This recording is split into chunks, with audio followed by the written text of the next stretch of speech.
Yeah, and I think that goes to a deeper statement of why atheists are on YouTube and why atheists do what they do.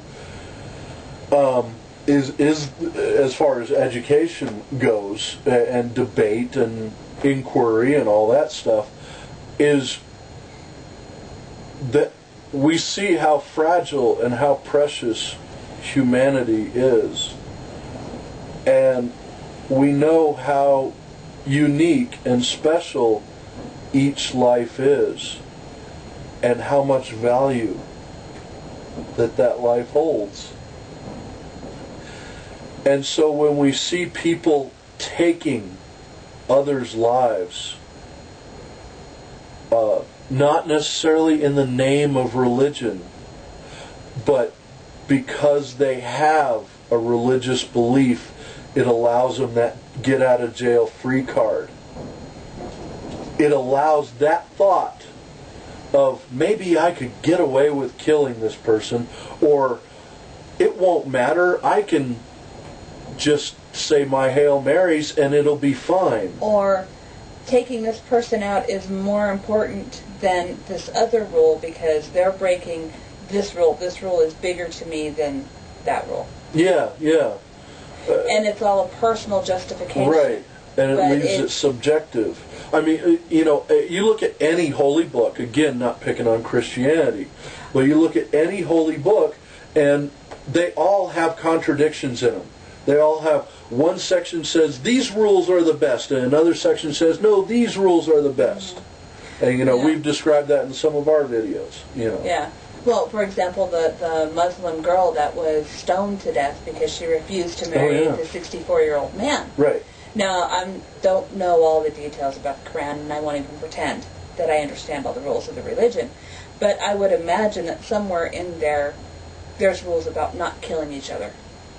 It can't, most religions don't want you to kill your fellow worshipers. Mm-hmm. And so, where does that dichotomy come in? You're killing your own child, or you're killing a child of your community because they broke another one of the laws. So which one of the laws has precedence?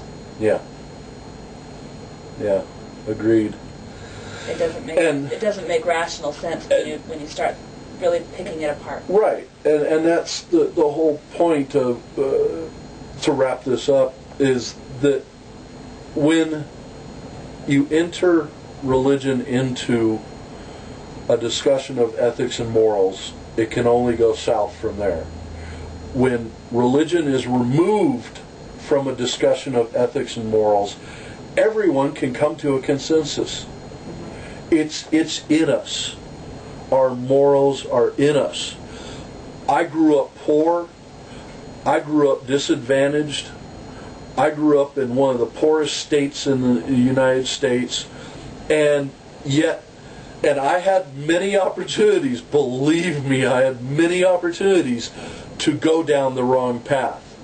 And I've never been in prison, I've never been in jail, I have only been detained once, and that was a misunderstanding completely. I mean, we were in a alleyway, and they thought we had called 911, and we didn't. And so they thought it was a prank call. And then it happened again while they were detaining us. So that turned out to be nothing. And so, I'll edit that out. But so I've never been in jail, I've never been in prison, and yet I have had the opportunity to go down that road and do that. And I didn't. And it wasn't because I was an atheist, because during those times, during my youth, I was a Christian. And not only a Christian, but a fervent one. And it wasn't my Christianity that held me back. It was something deeper inside of me. It was something more genetic, more societal, something else. But it was not the Bible.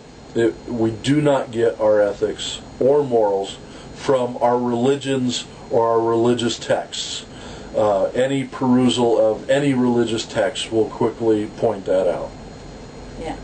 One other point I want to say is that just because these people did these horrific things, were members of a religious group, doesn't necessarily mean that I blame the religious group. I blame the religion in general. Yeah. Yeah, and that was the whole crux of it. It's religion in general. I'm not stereotyping. I work with a Sunday school Baptist teacher. And a Catholic. And I am not judging my coworkers based on these news stories. I'm not going to work and giving my coworker jibes about, oh, have you seen the news about the Sunday school Baptist teacher? I'm not doing that because I'm not blaming her for the actions of somebody else that happens to attend a similar religious ceremony. That's just silly. Yep. And remember, I'm a redneck truck driver. And his wife. And if we get it, so should you.